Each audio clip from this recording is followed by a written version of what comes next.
Alors bonsoir, Fred Bitoun pour Mac Journal 77.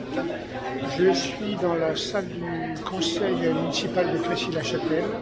Les élus sont en train d'arriver pour un conseil municipal particulier qui va être consacré ce soir au budget de la commune, tel que présenté donc par Christine Otendio, la maire de Crécy-la-Chapelle, et son adjointe aux finances, donc suite aux élections qui ont eu lieu fin 2022.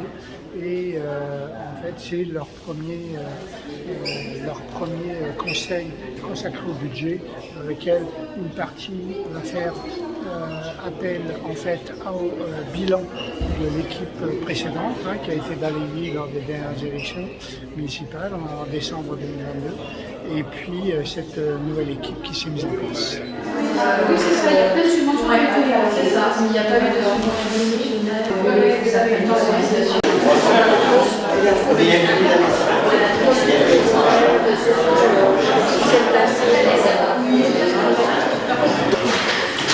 Voilà, tu balances.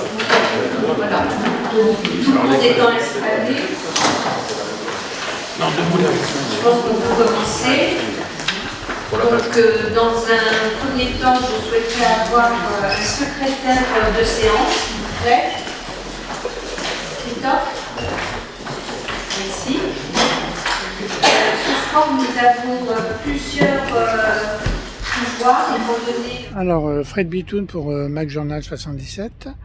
Je suis à Crécy-la-Chapelle, où nous allons aller interviewer Christine Otendio et son adjointe aux finances pour la présentation en fait du budget tel qu'il a été élaboré avec les problématiques particulières d'une équipe qui est en place depuis fin 2022 et qui a après un bilan financier qui a à gérer les difficultés d'un budget qui n'était pas à l'équilibre, qui était plutôt déficitaire avec l'ancienne équipe.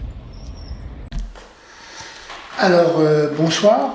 Bonsoir. Donc, nous sommes en présence de Christine Otendio, maire de Crécy-la-Chapelle. Michel Haby et je suis adjointe aux finances.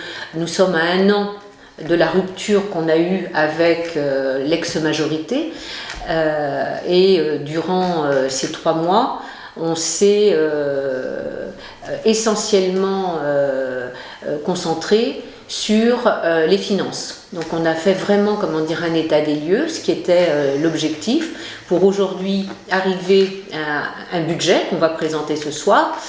Et je peux dire assez largement que le sentiment qu'on avait de dérive, il est constaté aujourd'hui. Donc on va voir pour essayer là sur l'année 2023 de gérer au plus près les dépenses par rapport aussi aux besoins et aux demandes de nos administrés, puisque c'était aussi ça notre plan de campagne, être au plus près de nos habitants. Mais effectivement aujourd'hui on est dans un fonctionnement qui va être un peu plus limité, sachant que le budget constaté est un budget très sensible. Alors, les grandes lignes de votre budget là pour 2023 et les années suivantes, c'est quoi vos orientations ? Alors, ce que je précisais, c'est qu'effectivement, travailler en proximité au niveau des demandes des habitants. On a aussi tout un audit par rapport au bâtiment, dans le cadre de la sobriété énergétique. Il faut savoir que Crécy est comme bien d'autres communes soumis aux dépenses énergétiques. Donc en fin de compte, là, il y a tout un travail à faire en termes d'isolation. Et puis derrière ça, on va essayer quand même de travailler sur des perspectives futures. Et l'un des projets était celui, comment dire, de l'accueil de loisirs sans hébergement pour les enfants. Donc là, c'est vrai que dans la présentation du budget que nous allons faire ce soir, on va dire qu'on va peu investir cette année, on ne va même pas investir cette année. Donc l'accueil de loisirs, ça sera dans le cadre d'un projet à court terme, notamment peut-être l'étude, en tout cas c'est notre engagement que l'on va essayer de tenir. Et puis après, ça va être par rapport, on sait qu'on a des voiries, comment dire, qui sont importantes sur Crécy, 42 km de voiries, donc on va essayer aussi de s'y attacher. Et puis on a aussi un patrimoine qui nécessite des travaux, je pense tout particulièrement à la collégiale. Donc il y a des travaux là qui ont été engagés depuis un mois qu'on va finaliser. Et puis après, on va essayer d'établir un plan, comment dire, de préservation. Mais je ne vous cache pas, et bon, je vous l'ai dit, comment dire, lors de notre première entrevue, je préfère être complètement intègre par rapport à l'état des lieux, ne pas essayer de biaiser un peu les choses. Je confirme que la situation est très sensible et que l'investissement ne sera pas possible cette année. On va s'attacher pour 2024, mais je crois qu'on est dans un moment de mandat délicat, et je pense que c'est délicat aussi pour les membres de mon équipe, parce que quand on est élu, on a envie de faire des choses, on a des projets. Alors, on a eu un plan de campagne avec, bien sûr, des objectifs. Maintenant, on va revoir point par point, puis on va s'expliquer au niveau de nos administrés. Mais la situation, on la reprend par rapport à ce qui nous a été donné. Vous savez, des fois, dans les familles, il y a des bons héritages et des mauvais héritages. Aujourd'hui, l'héritage, il est moins conséquent que ce qu'on pensait. L'analyse financière qu'évoque Christine Otenzio a été réalisée par le service de gestion des collectivités de Coulommiers. Donc c'est quelque chose qui est tout à fait neutre et qui était en plus sans un coût pour la commune, et qui a fait apparaître que nos finances étaient fragiles et surtout que nous étions très contraints. Très contraints. Nous avons des charges qui s'imposent à nous, comme par exemple les dépenses de personnel, et ça, on ne peut pas jouer dessus. Deuxièmement, les résultats de 2022 sont déficitaires en investissement, et donc il faut absorber ce déficit de plus de 100 000 € dans le budget. C'est autant qu'on ne consacrera pas à nos dépenses d'investissement. Et puis, nous avons aussi, comme les autres communes, des contraintes en matière d'énergie. Ça avait été abordé au moment du rapport d'orientation budgétaire. Donc, c'est un budget sous triple contrainte qui est difficile à réaliser, mais qui va s'attacher, comme le disait Christine, au quotidien.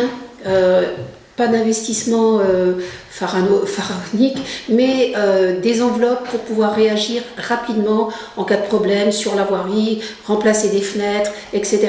Et c'est pas effectivement très, très ambitieux, mais ça veille à être en réponse au quotidien lorsqu'il y a des soucis. Donc petits investissements, mais efficaces. D'accord. Donc pour résumer, en fait, vous êtes en train d'assainir les finances de Crécy-la-Chapelle, ce qui pèse effectivement sur votre capacité à investir dans des nouveaux projets, mais néanmoins vous allez donner la priorité donc à l'isolation thermique des bâtiments publics de Crécy, au centre pour les jeunes, et puis au maintien de la voirie, fait, qui est conséquente donc sur Crécy-la-Chapelle.